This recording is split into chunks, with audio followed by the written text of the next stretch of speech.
100년을 살아본 노 교수가 죽기 전에 남긴 마지막 독백을 들으면 당신의 인생이 완전히 달라질 것입니다. 이 이야기는 단순한 조언이 아닙니다. 전쟁과 배신과 사랑과 죽음을 모두 겪은 한 인간의 처절한 고백입니다. 나는 1920년에 태어났네? 올해로 한 세기를 훌쩍 넘겨 살아보니 인간이라는 존재가 얼마나 복잡하고 이기적인지 뼈저리게 알게 되었지. 사실쯤 되면 저승사자도 내 주소를 잊어버린 게 아닌가 싶을 정도라네. 가끔은 내가 먼저 마중을 나가야 하나 진지하게 고민이 될 때도 있지.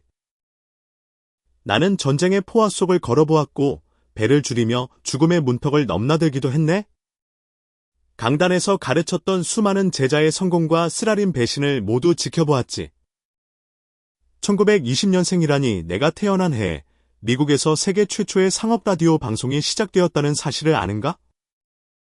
그 시절부터 지금까지 살아남았으니 나 자체가 움직이는 근현대사 박물관인 셈이지.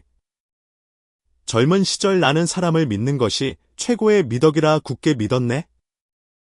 내가 진심을 다해 상대의 손을 잡으면 그도 언젠가 내 진심의 온기를 알아줄 것이라 확신했지.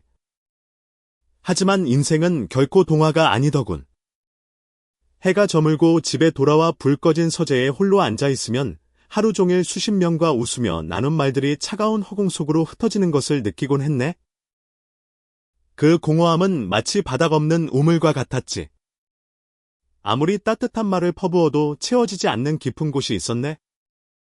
휴대전화도 없던 시절 나는 낡은 가죽 수첩을 보물처럼 들고 다녔지. 거기엔 빽빽하게 수많은 이름이 적혀 있었네. 하지만 막상 가슴이 무너져 내리던 어느 밤 속마음을 털어놓을 수 있는 사람은 단 한 명도 떠오르지 않았지. 그때 처음 깨달았네. 인간은 함께 어울리기 위해 모이는 것이 아니라 혼자 남겨질 두려움 때문에 서로의 곁을 기웃거린다는 것을 말이야. 그 깨달음은 서늘했지만 동시에 나를 자유롭게 만들어 주었네. 더 이상 누군가에게 내 존재의 의미를 증명받으려 애쓰지 않아도 되었으니까. 사람은 누구나 자신의 이익을 가장 먼저 생각하네. 이것은 비난받을 일이 아니라 그저 중력처럼 거스를 수 없는 자연법칙일 뿐이지. 물이 아래로 흐르듯 인간의 이기심도 본능의 방향을 따라 흐르는 것이라네. 내가 교수로 재직하던 시절 아주 총명하지만 집안 형편이 어려워 등록금을 마련하지 못하던 제자가 한 명 있었네. 그 학생의 눈빛에는 배움에 대한 간절함이 불꽃처럼 타오르고 있었지. 나는 내 사비를 털어 그의 학비를 대주었고 그는 내 앞에서 눈물을 흘리며 평생 이 은혜를 잊지 않겠다고 약속했네. 그 눈물이 얼마나 뜨거웠는지 아직도 기억이 선명하지. 몇 년 뒤 그는 번듯한 대기업의 임원이 되었네. 어느 학회장에서 우연히 그와 마주쳤을 때 나는 반가운 마음에 손을 들어 인사했지. 하지만 그는 마치 나를 본 적도 없는 사람처럼 무심하게 내 곁을 지나쳐 가더군. 그의 양복은 값비싸 보였고 명함에는 화려한 직함이 새겨져 있었네. 처음엔 가슴 한구석이 서운함으로 아려왔지만 곧 이해하게 되었지. 그에게 나는 더 이상 이익을 줄 수 있는 존재가 아니었던 것이네. 출세한 그에게 과거의 은희는 오히려 불편한 기억일 뿐이었을 걸세. 이것이 인간의 본성이라네. 잔인하다고 느낄 수 있겠지만 이것을 인정하는 순간 마음이 한결 편해지지. 한국 사회에서도 이런 일은 비일비재하지 않은가. 통계 자료를 보면 중장년층이 겪는 가장 큰 스트레스 원인 중 하나가 바로 대인관계라고 하더군. 직장에서의 갈등, 친구 사이의 배신, 가족 간의 오해가 켜켜이 쌓여 사람들의 영혼을 갉아먹고 있지. 기대가 크면 실망의 골도 깊어지는 법이네. 학술적으로 말하자면 인간의 상호작용은 사회적 교환 이론에 근거하여 철저히 비용과 보상을 계산하는 과정이라 할 수 있겠지. 우리는 누군가에게 친절을 베풀면 그것이 부메랑처럼 되돌아올 것이라 믿지만 현실에서의 친절은 상대에게 이익이 될 때까지만 유효한 유통기한 있는 상품과 같네. 마트에서 유통기한 지난 우유를 아무도 사지 않듯이 쓸모가 다한 관계도 누구도 돌아보지 않는 법이지. 상황이 바뀌면 사람의 태도는 저속으로 변하기 마련이네. 승진을 하면 예전 동기를 잊고 돈이 생기면 힘들 때 도와준 사람을 잊지. 나는 오랜 세월 학생들을 가르치며 한 가지 뼈아픈 원칙을 배웠네. 10번을 잘해주다가도 단 한 번의 요청을 거절하면 사람들은 앞선 9번의 호의를 깨끗이 잊고 그 한 번의 거절만을 가슴에 새긴다는 사실을 말이야. 이것은 심리학에서 부정성 편향이라 부르는 현상이네. 인간의 뇌는 긍정적인 경험보다 부정적인 경험을 더 강렬하게 기억하도록 설계되어 있지. 그러니 아무리 많은 선행을 쌓아도 단 한 번의 실수가 모든 것을 무너뜨릴 수 있다네. 인간은 호의에 익숙해지는 순간 그것을 자신의 정당한 권리로 착각하기 시작하네. 호의가 반복되면 당연한 의무가 되고 그 의무가 멈추는 순간 상대는 그것을 배신이라 부르지. 매달 용돈을 주다가 한 달 빼먹으면 그동안의 감사는 사라지고 원망만 남는 법이네. 그러니 나는 자네들에게 꼭 말해주고 싶네. 지나치게 착한 사람이 되려고 애쓰지 말게. 세상은 늘 우리에게 성자가 되라고 요구하지만 막상 성자가 나타나면 가장 먼저 돌을 던지는 곳 또한 이 세상이라네. 역사를 보게나. 진정으로 선한 사람들이 어떤 대우를 받았는지 말이야. 그들은 존경받기보다 이용당하고 소모되는 경우가 훨씬 많았네. 나는 한때 모든 사람에게 좋은 사람이 되고 싶다는 욕망에 사로잡혀 살았지.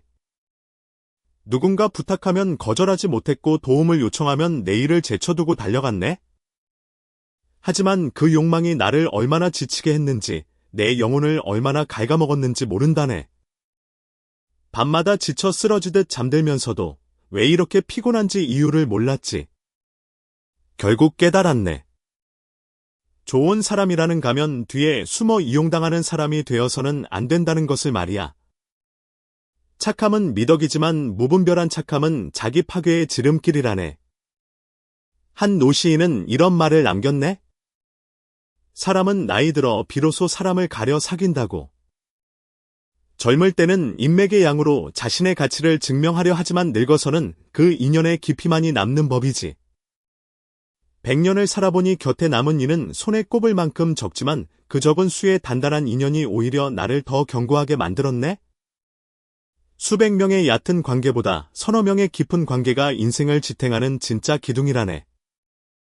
자네가 아직도 내가 이만큼 하면 상대도 알아주겠지라는 보상 심리에 매달려 있다면 이제 그 무거운 마음을 놓아주게. 기대를 내려놓는 그 찰나의 순간 비로소 진정한 자유가 시작된다네. 그것은 체념이 아니라 성숙이지. 세상을 포기하는 것이 아니라 세상을 있는 그대로 받아들이는 지혜라네.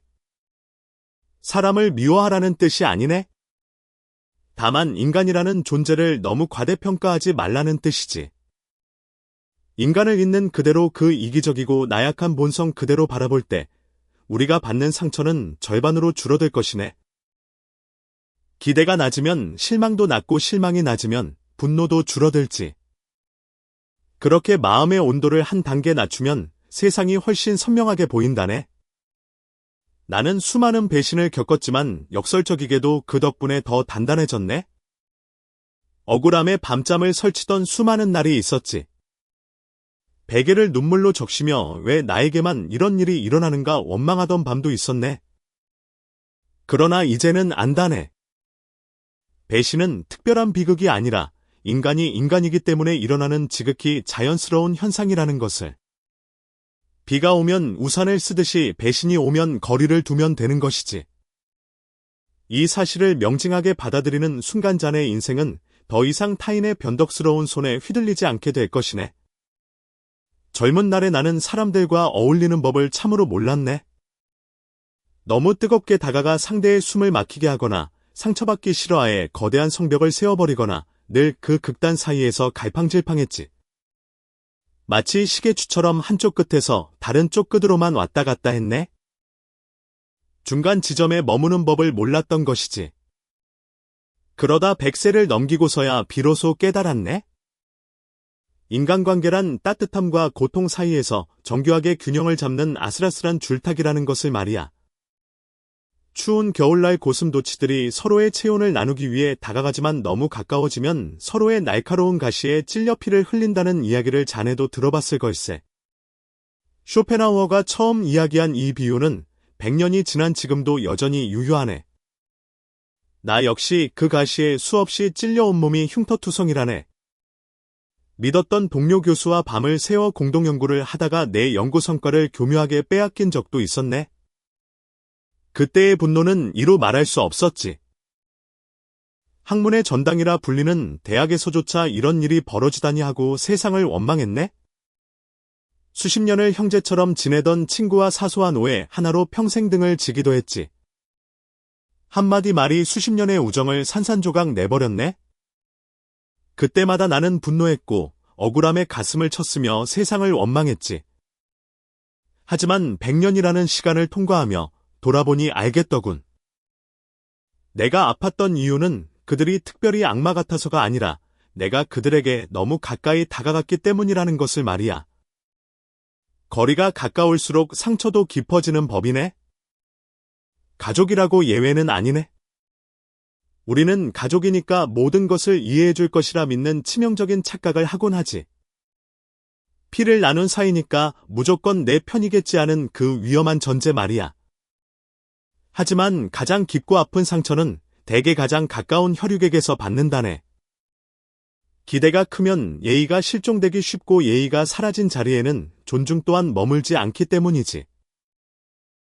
가족이라는 이름 아래 우리는 너무 많은 것을 당연시하고 있네? 나는 나이 80이 넘어서야 자식들과의 거리를 다시 설정했네? 매일 전화해서 안부를 묻던 집착을 줄이고 그들의 삶에 이래라 저래라 하던 간섭을 멈추었지. 처음엔 자식들도 서운해하더군. 하지만 시간이 지나자 오히려 우리 사이의 공기가 더 부드러워졌네. 적당한 거리는 차가움이 아니라 상대가 숨 쉴 공간을 열어주는 가장 성숙한 배려라네. 나무도 너무 빽빽하게 심으면 서로의 햇빛을 가려 제대로 자라지 못하지 않는가? 인간관계도 마찬가지라네. 그리고 자네들에게 간곡히 부탁하건대 제발 자신의 모든 감정을 타인 앞에 낱낱이 드러내지 말게. 나는 젊은 시절 술자리에서 내 속마음을 모두 털어놓는 것이 진정한 우정이고 친밀함이라 믿었네? 가난했던 어린 시절의 상처와 아내와의 깊은 갈등 심지어 내 깊은 곳의 비겁한 두려움까지 모두 쏟아냈지. 그 자리에서는 모두가 눈시울을 붉히며 공감해 주었네? 서로 어깨를 두드리며 우리는 진정한 버디라고 다짐했지? 그러나 세월이 흐르고 이해관계가 뒤틀리자 내가 건넸던 그 비밀들은 날카로운 칼날이 되어 내 등을 찔러왔네? 나의 약점을 아는 자가 나를 가장 효과적으로 공격할 수 있다는 것을 그때 뼈저리게 배웠지. 말은 한번 입 밖으로 나가는 순간 주워 담을 수 없는 화살과 같네? 지혜로운 사람은 할 말이 없어서 침묵하는 것이 아니네? 말해봤자 득보다 독이 많다는 것을 처절한 경험으로 알기에 입을 닫는 것이지. 침묵은 비겁함이 아니라 스스로를 지키는 가장 고결한 품격이라네. 사회생활을 하다 보면 도저히 마음에 들지 않는 인간들을 피할 수 없을 때가 있지. 무례하고 천박하며 오로지 자기 이익만을 위해 혀를 휘두르는 이들 말일세. 그럴 때 얼굴에 싫은 기색을 여력히 드러내는 것은 하수의 행동이라네. 나도 한때는 솔직함이 미덕이라 믿고 싫은 사람은 쳐다보지도 않았지. 결과는 어땠냐고. 공연히 적들만 늘리고 내 평판만 깎아먹었네. 적을 만드는 데는 1초면 충분하지만 그 적이 만든 문제를 수습하는 데는 수년이 걸리더군.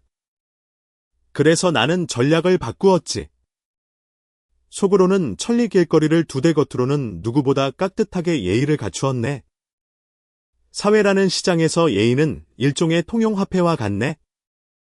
상점 주인과 거래할 때 내 통장 잔고나 가정사를 구구절절 설명할 필요가 없듯이 굳이 내 속마음이라는 귀한 자산을 그들에게 지불할 필요는 없지. 예의는 가식이 아니라 자네의 연약한 살결을 보호하는 단단한 갑옷이라네. 갑옷을 입는다고 해서 자네가 거짓된 사람이 되는 것은 아니지 않은가? 오히려 그 갑옷 덕분에 자네 본 모습이 안전하게 보존될 수 있는 것이네. 어빙 고프먼이 제시한 인상관리의 기술이라고도 할 수 있겠지. 우리는 사회적 무대 위에서 각자의 역할을 연기하며 자신을 보호할 권리가 있네? 무대 위의 배우가 매 공연마다 진짜 눈물을 흘릴 필요가 없듯이 우리도 모든 만남에서 진심을 쏟아낼 필요는 없다네.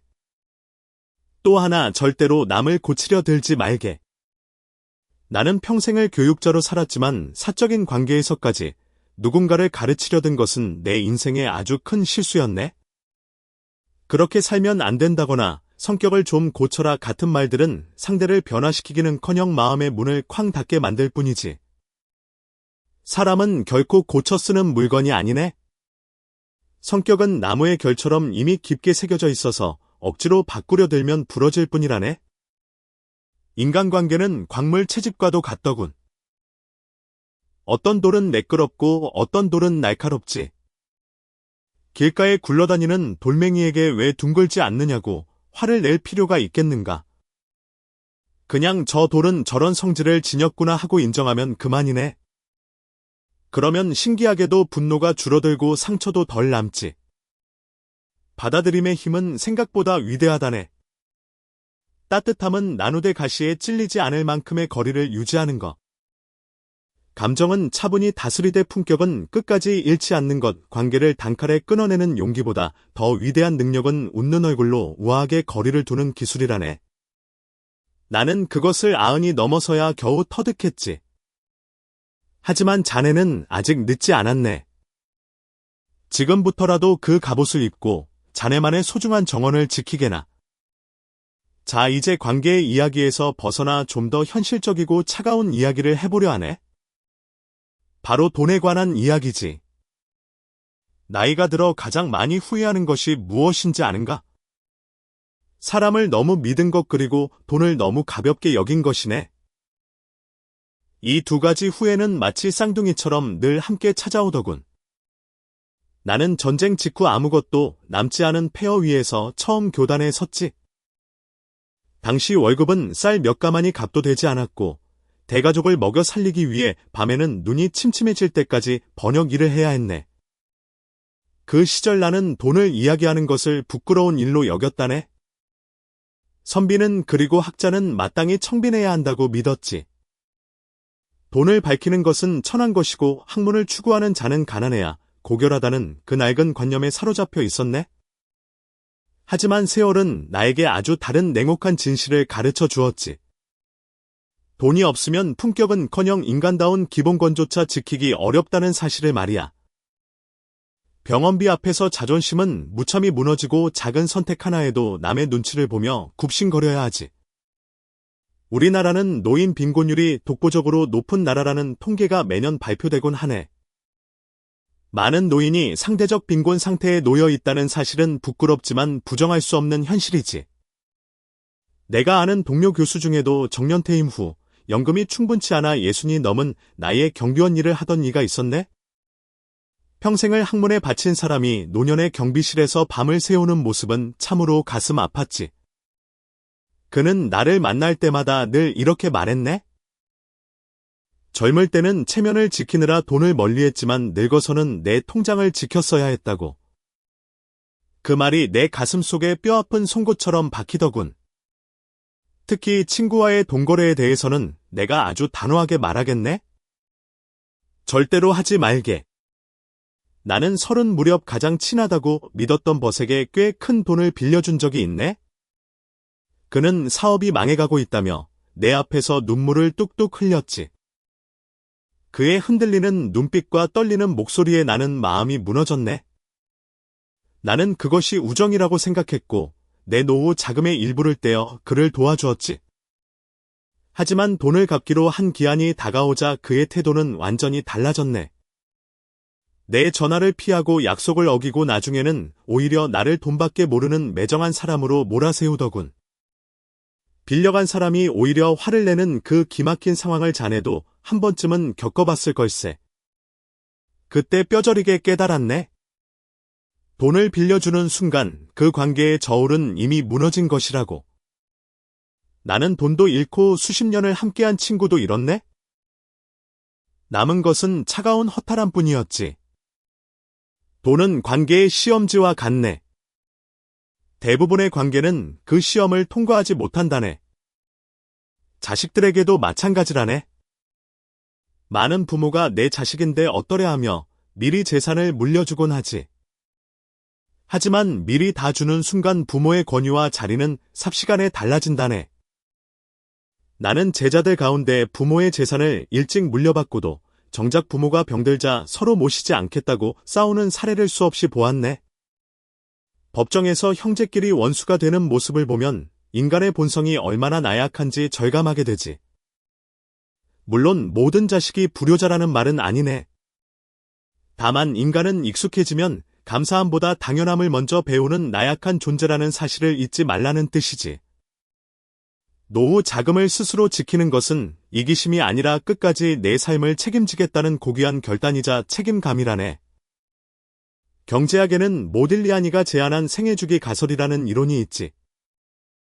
인간은 평생에 걸쳐 소비를 일정하게 유지하기 위해 소득이 많은 시기에 저축하고 소득이 없는 노년에 그것을 소비한다는 이론이네?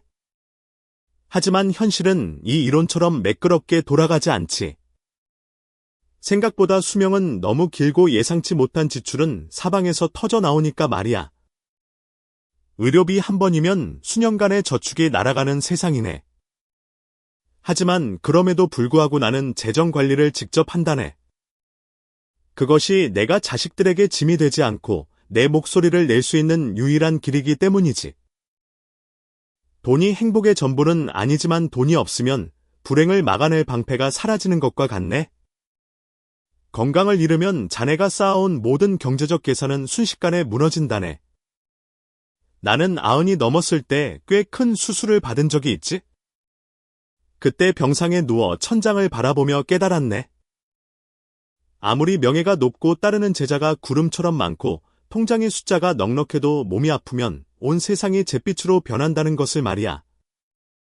건강은 모든 자유의 바탕이라네. 나는 그 말을 90이 넘어서야 온몸으로 이해했지.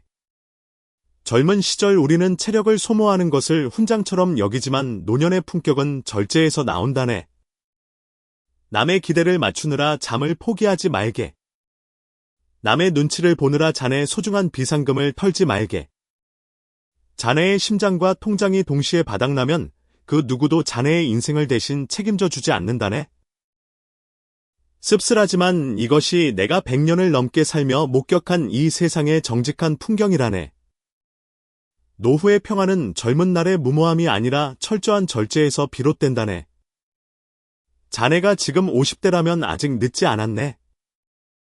남은 세월은 자네가 생각하는 것보다 훨씬 더 길 수 있으니까 말이야. 먼저 자신을 지킬 견고한 성벽을 쌓게나. 그래야 늙어서도 누군가의 손을 빌리지 않고 당당히 고개를 들고 살 수 있지 않겠는가.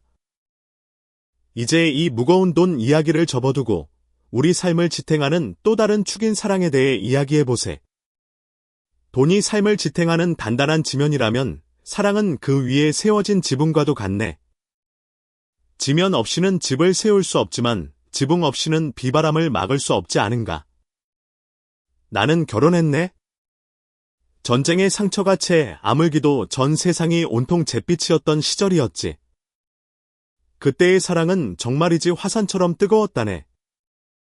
하루라도 그녀를 보지 못하면 심장이 타들어가는 것 같았고 거친 손을 잠시 잡는 것만으로도 온 세상을 다 가진 듯한 착각에 빠지곤 했지. 폐허 위에서 피어난 사랑은 더욱 간절하고 뜨거운 법이네. 아무것도 없었기에 서로가 전부였던 시절이었지. 젊은 날의 우리는 사랑만 있다면 가난도 고통도 심지어 죽음조차도 가볍게 뛰어넘을 수 있을 거라 믿었네. 하지만 세월은 참으로 잔인하게도 사랑의 얼굴을 조금씩 그리고 확실하게 바꾸어 놓더군.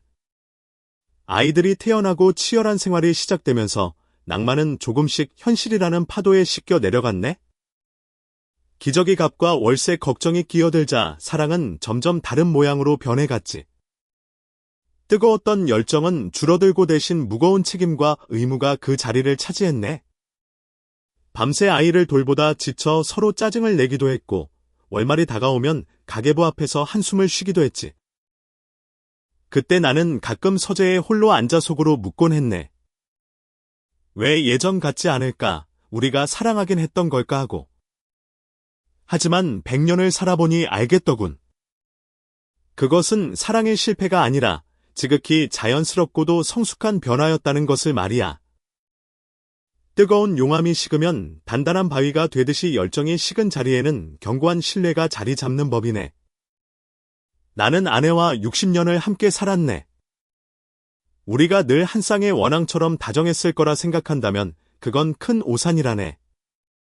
우리는 아마 다투지 않은 날보다 투닥거린 날이 더 많았을 걸세. 서로의 성격 차이로 밤새 말없이 등을 돌리고 누워 천장에 무늬만 새던 날도 있었고, 경제적인 문제로 날선 말들을 화살처럼 주고받던 날도 있었지. 하지만 그 모든 갈등을 통과하고도 여전히 같은 지붕 아래에 있었다는 것 그 자체가 사랑의 증거였네. 세월이 흐르며 나는 아주 소중한 진실 하나를 깨달았네. 완벽한 이해를 기대하는 순간 관계는 지옥으로 변한다는 것이지. 우리는 결코 타인을 완전히 알 수 없네? 나조차도 내 마음이 아침 다르고 저녁 다른데 어찌 평생을 다르게 살아온 타인의 속을 다 알겠는가? 로버트 스턴버그가 제안한 사랑의 삼각형 이론에 따르면 사랑은 친밀감과 열정과 결단이라는 세 가지 요소로 구성된다고 하네. 젊을 때는 열정이 삼각형을 지배하지만 시간이 흐를수록 그 자리를 채우는 건 그래도 함께 가겠다는 의지적 결단인 셈이지. 사랑은 나를 완성해줄 완벽한 존재를 찾는 일이 아니라 나의 고독과 결핍을 기꺼이 함께 견뎌줄 투박한 동반자를 만나는 일이라네. 기대를 낮추면 신기하게도 실망이 줄어들고 실망이 줄어든 자리에 평온이 깃들지. 사랑이 식었다고 해서 관계가 끝난 것은 결코 아니네. 다만 형태가 달라졌을 뿐이지. 뜨거운 불꽃이 따뜻한 숯불로 변한 것이라 생각하면 되네. 숯불은 화려하지 않지만 오래도록 고른 열기를 내어주지 않는가? 나는 여의 아내를 먼저 떠나보냈네. 평생을 곁에 있던 사람이 사라진 뒤 집으로 돌아왔을 때 그 거대한 정막은 어떤 언어로도 표현하기 힘들었지. 식탁 위에 놓인 찻잔이 하나뿐이라는 사실이 그날 밤 나를 가장 크게 무너뜨렸네. 그때 비로소 알았지. 사랑은 반짝이는 보석이 아니라 함께 견뎌온 고단한 시간 그 자체였다는 것을 말이야. 그 60년의 시간은 공기 중으로 사라진 게 아니라 내 뼈와 살에 고스란히 스며들어 있었네. 나는 비록 육체적으로는 혼자가 되었지만 그녀와 함께 쌓아올린 기억의 성벽 덕분에 완전히 무너지지는 않았지. 혹시 자네가 지금 배우자와 심한 갈등 중이거나 혹은 혼자라는 이유로 스스로를 삶의 실패자라 여기고 있다면 내 말을 꼭 들어보게. 결혼은 천국도 아니고 지옥도 아니네? 그저 우리가 선택할 수 있는 여러 삶의 형태 중 하나일 뿐이지. 누군가와 함께 살든 홀로 살든 가장 중요한 것은 그 관계 속에서 나 자신을 잃지 않는 것이라네. 상대에게서 나를 구원해줄 완전한 사랑을 기대하지 말게. 그 과도한 기대가 오히려 상대의 숨통을 조이고 관계를 갉아먹는다네. 결국 서로가 서로의 짐을 조금씩 나누어 들어주는 것, 그것이 사랑의 현실적인 모습이지. 한 철학자는 사랑은 소유가 아니라 이해하려는 끊임없는 노력이라고 말했네. 나는 이 말을 100년을 살며 깊이 신봉하게 되었지. 이해는 결코 완전할 필요가 없네. 다만 저 사람은 나와 저렇게 다르구나 하고 인정하는 것, 그 넓은 품을 가지는 것만으로도 충분하다네. 젊음은 격정 속에서 갈대처럼 흔들리지만 노년의 마음은 잔잔한 호수와 같아야 하네. 바람이 불어도 크게 출렁이지 않고 그저 물결을 받아들이는 법을 배워야 하지. 자, 이제 이 기나긴 여정의 마지막 정거장인 고독과 노년에 대해 이야기해보세. 나는 100여 해를 살며 수많은 사람을 만나고 떠나보낸 끝에 결국 하나의 서늘한 진실에 도달했네. 인간은 결국 철저히 혼자라는 것. 그러나 자네들 오해하지 말게. 그 혼자라는 상태가 결코 비참함이나 결핍을 뜻하지는 않네. 오히려 그것은 인생이 우리에게 주는 마지막 선물일지도 모르지. 젊은 시절에 나는 혼자 있는 시간을 도저히 견디지 못했네. 주말에 약속이 없으면 세상에서 버림받은 기분이 들어 불안했고, 집안에 정막이 흐르면 뭐라도 들으려고 라디오를 크게 켜두곤 했지. 아마 침묵 속으로 들어가면 내면의 텅 빈 구멍이 너무나 또렷하게 보였기 때문일 걸세. 하지만 나이가 들수록 나는 깨달았네. 고독은 형벌이 아니라 스스로를 돌볼 줄 아는 고도의 능력이라는 것을 말이야. 위대한 예술가나 사상가들이 왜 굳이 고독에 쉬면 속으로 걸어 들어가 불멸의 작품을 남겼겠는가? 그들에게 혼자 있는 시간은 고통이 아니라 비로소 세상의 소음을 끄고 진정한 자아와 대화하는 사색의 시간이었기 때문이지. 나 역시 정년퇴임 후 가장 충만했던 순간은 북적이는 연회장이 아니라 내 낡은 서재에서 혼자 보낸 시간들이었네. 오래된 책의 냄새를 맡으며 차 한 잔을 홀짝이는 그 시간이 어떤 화려한 모임보다 깊은 평화를 주었지. 노년은 흔히들 쇠퇴의 시간이라고 말하지만 나는 정리와 정화의 시간이라고 부르고 싶네. 젊을 때는 온갖 욕망의 파도처럼 밀려오지. 명예를 얻고 싶고 돈을 쌓고 싶고 사랑받고 싶고 남들에게 인정받고 싶은 그 들끓는 마음들 말이야. 하지만 나이가 들면 그것엔 파도가 서서히 잦아든다네. 이것을 무언가를 잃어버리는 상실이라 생각하면 슬퍼지지만 무거운 짐을 내려놓는 해방이라 생각하면 비로소 깊은 평화가 찾아오지. 나는 이제 남과 경쟁하지 않네. 더 많이 가지려 손을 뻗지도 않지. 대신 오늘 아침 무사히 눈을 뜨고 따뜻한 찻잔의 온기를 느끼며 창가로 스며드는 햇살을 감상할 수 있음에 온 마음으로 감사한다네. 자네는 저녁 노을을 가만히 바라본 적이 있는가? 아침 햇살은 눈부시고 찬란하지만 저녁 노을은 그보다 훨씬 깊고 붉은 울림을 주지. 젊음이 아침이라면 노년은 노을이라네. 덜 뜨겁지만 그만큼 더 온화하고 아름답지 않은가? 내 얼굴에 깊게 팬 주름들을 보게나? 누군가는 이것을 노화의 증거라며 슬퍼하겠지만 나에게 이 주름은 세월이라는 파도가 남기고 간 지혜의 지도이자 내가 잘 버텨왔다는 훈장이라네. 학술적인 용어를 빌리자면 이것은 인간이 삶의 마지막 단계에서 도달하는 자아 통합의 상태라고 할 수 있겠지. 자신의 지난 삶을 후회 없이 긍정하고 수용하는 단계 말일세. 물론 이 고독을 우아하게 누리기 위해선 앞서 말한 두 가지 전제 조건이 반드시 필요하네. 첫째는 건강이고 둘째는 경제적 자립이지. 나는 여전히 매일 새벽 가벼운 산책을 하고 식사를 엄격히 절제하며 마음의 평정심을 유지하려 노력하네. 몸이 무너지면 사색도 평화도 순식간에 신기루처럼 사라지기 때문이지. 건강은 자네가 누릴 수 있는 모든 자유의 가장 밑바닥에 깔린 토대라네. 또한 나는 100살이 넘어서도 내 재정 상태를 꼼꼼히 직접 관리한다네. 경제적 독립은 내 마지막 자존심을 지켜주는 유일한 보루라네. 스스로 선택하고 결정할 수 있는 힘 그것이 곧 진정한 자유이지 않겠는가? 가끔 나에게 죽음이 두렵지 않느냐고 묻는 이들이 있네. 솔직히 말해 젊을 때는 두려웠지. 어둠 속에서 문득 내가 사라진 뒤의 세상을 상상하면 등줄기가 서늘해지곤 했네. 하지만 이제는 그저 고단한 하루를 마친 뒤 찾아오는 깊은 잠처럼 느껴진다네. 삶이 충분히 길었기에 그 끝 또한 자연의 순리로 받아들일 수 있게 된 것이지. 봄이 오면 꽃이 피고 가을이 오면 잎이 지듯이 삶의 끝도 계절의 변화와 다르지 않네? 중요한 것은 언제 이 무대를 떠나느냐가 아니라 주어진 오늘을 얼마나 밀도 있게 사느냐라네. 나는 이제 타인에게 기대를 걸지도 타인의 시선에 나를 맞추지도 않네? 대신 남은 시간을 오로지 나 자신을 위해 쓰고 있지. 글을 쓰고 흐릿해지는 기억을 정성껏 정리하고 가끔은 옛 제자들과 차를 마시며 소소하게 웃는 것, 그 웃음은 젊은 날의 호탕한 웃음과는 결이 다르지만 훨씬 더 깊고 투명하다네. 자네들도 꼭 기억하게나. 혼자 걷는 길이 때로는 쓸쓸할 수는 있어도 결코 초라한 길은 아니네. 오히려 그것은 자네를 가장 단단하게 만드는 진실의 길일지도 모르지. 노년은 무언가를 잃어버리는 시간이 아니라 비로소 불필요한 것들을 털어내고 오직 본질만 남기는 귀한 시간이라네. 이제 남은 자네의 소중한 인생을 남의 뒷모습을 쫓는데 낭비하지 말게나. 오직 자네 자신을 위해 자네의 영혼을 돌보며 쓰게. 기대를 내려놓고 예의라는 갑옷을 입고 거리를 지키며 건강과 재산을 소중히 돌보게. 그리고 무엇보다 고독을 두려워하지 말게나.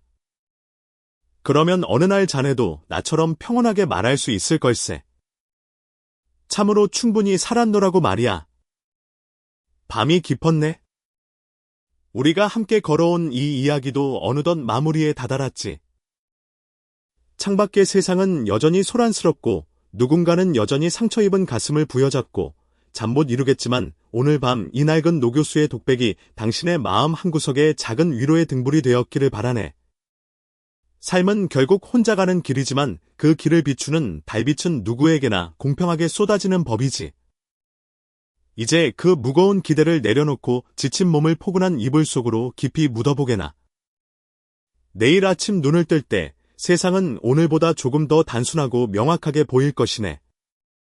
당신의 고독이 외로움이 아닌 충만함으로 채워지길 진심으로 기원하네. 그리고 이것 하나만은 꼭 기억해주게나. 당신은 충분히 애썼고 충분히 잘해왔다는 것을.